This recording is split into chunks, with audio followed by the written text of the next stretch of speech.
Hi you guys, this side advocate Rishika. Welcome to another video of my YouTube channel Do It Legally. So I have got a query from a student or a person I must say, and he was asking me whether to pursue LLM from abroad or not. So let me tell you firstly, his question was graduation के बाद क्या masters बाहर करना जाना सही रहेगा या फिर उसकी कोई वैल्यू नहीं है, हमें इंडिया से ही कर लेनी चाहिए. So let me tell you one thing first कि मैंने अपना BBA LLB इंडिया से किया था और वो करने के बाद मैं लंदन गई थी अपना LLM परस्यू करने.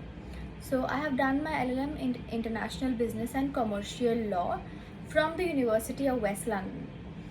सो मेरा एक यूट्यूब चैनल भी है रीज लाला लैंड, जिस पे मैंने अपनी यूनिवर्सिटी जो थी मेरी यूनिवर्सिटी ऑफ वेस्ट लंदन उसके बारे में सब कुछ बताया है, सारे प्रोज कॉन्स. और LLM को लेकर भी पर्टिकुलरली मैंने कोई वीडियो नहीं बनाई उस पर खैर, लेकिन I explained about LLM, my course and the facilities that you get in an international university as compared to the university in India. So my suggestion would be for such students who are dicey about going abroad and pursuing their master's course. My advice would be it is a very good option for you if you have a good amount of money in your bank account or your parents can sponsor your LLM easily. Then you can definitely go and pursue LLM from abroad because वहाँ जाके आपको बहुत सारा exposure मिलेगा और बहुत चीज़ें पता लगेंगी. And also if you plan to become solicitor और अ बैरिस्टर अब्रॉड, तो उसके लिए आप ऐसा कोई कोर्स सिलेक्ट करना जिसमें आपको सॉलिसिटर बनने के लिए ना दो एग्ज़ाम्स देने होते हैं, SQE1 एंड SQE2. तो अगर आप वहाँ सेटल होना चाहते हो और उधर सॉलिसिटर बनना चाहते हो तो आप कोई ऐसा कोर्स सिलेक्ट करना जिसमें आपको SQE1 और SQE2 की प्रिपरेशंस कराई जाएँ. उससे क्या होगा कि आपको एग्ज़ाम देने में आसानी होगी. नाउ अबाउट SQE1 एंड 2, ये जो एग्ज़ाम्स होते हैं बहुत ही मतलब they are not the easy exams that you can give over there, they are the difficult ones. And also इनकी जो एक एग्ज़ाम की फ़ीस होती है वो कम से कम 2000 पाउंड्स होती है, यानी 1 to 2 अराउंड 2 lakhs. सो इस एग्ज़ाम को देने के लिए या तो आप ये करो कि आप पहले ही इंडिया से अपनी ग्रेजुएशन कंप्लीट करने के बाद या ग्रेजुएशन के दौरान ही आप SQE1 एंड SQE2 की प्रिपरेशन शुरू करो, कोचिंग लेके ऑनलाइन या ऑफलाइन जैसे भी.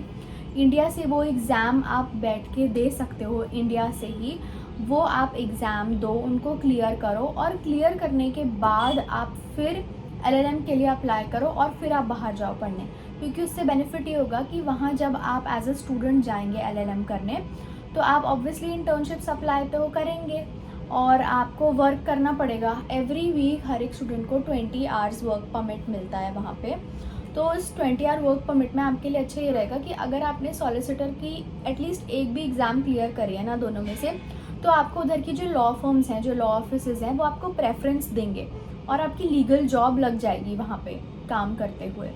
क्योंकि बिना इन एग्ज़ाम्स को दिए उधर लीगल जॉब मिलना इज़ रियली टफ. जैसे यहाँ हम एडवोकेट बनते हैं तब जाके हमें एज एन एडवोकेट जॉब मिलती है, हमारे पास क्लाइंट्स आते हैं. तो उधर का भी क्राइटेरिया है कि आप सॉलिसिटर एग्ज़ाम दोगे, अगर एटलीस्ट लेवल 1 भी दे के जाओगे तो आपको लॉ फर्म्स रखेंगी अपने पास. You will be an asset for that firm rather than if you will just go from here सिर्फ ग्रेजुएशन करके या सिर्फ यहाँ का एक्सपीरियंस लेके अगर आप जाते हो डायरेक्टली तो लॉ फर्म में जॉब मिलना थोड़ा मुश्किल है उधर LLM कंप्लीट होने के बाद भी. तो मेरा सजेशन यही रहेगा कि अगर किसी ने भी जाना है तो वो SQE1 SQE2 के एग्ज़ाम्स दे के जाए अगर वो इसी लीगल फील्ड में बाहर जॉब पाना चाहता है तो. लेकिन अगर इस लीगल फील्ड में आप जॉब नहीं करना चाहते, you are open to all the option that you will get there, then definitely you can go LLM करने. और फिर जो 2 साल का पोस्ट स्टडी वर्क वीज़ा मिलता है उसमें आप कोई भी जॉब कर सकते हैं जो आपकी जॉब लगे. सो लाइक मैं वहाँ पे जॉब कर रही थी as a student. So it was a McKinsey office, basically a small law office जिसमें सारा पेपर वर्क वगैरह होता था.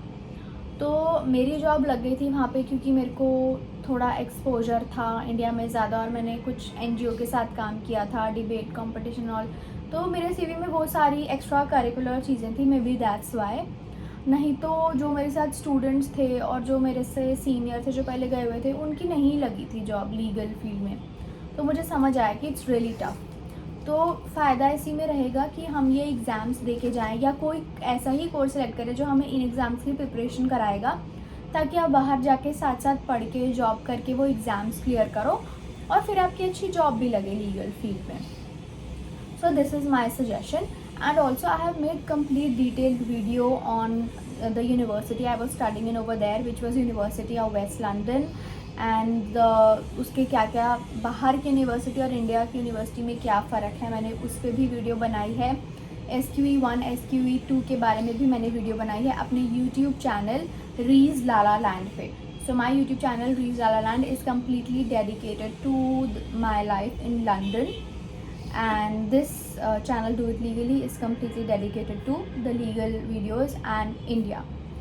So yeah, you can just have a look at that for more and better information.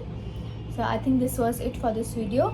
If you like my video, do like, share and subscribe to my YouTube channel Do It Legally, and also to Rees Lala Land. Thank you.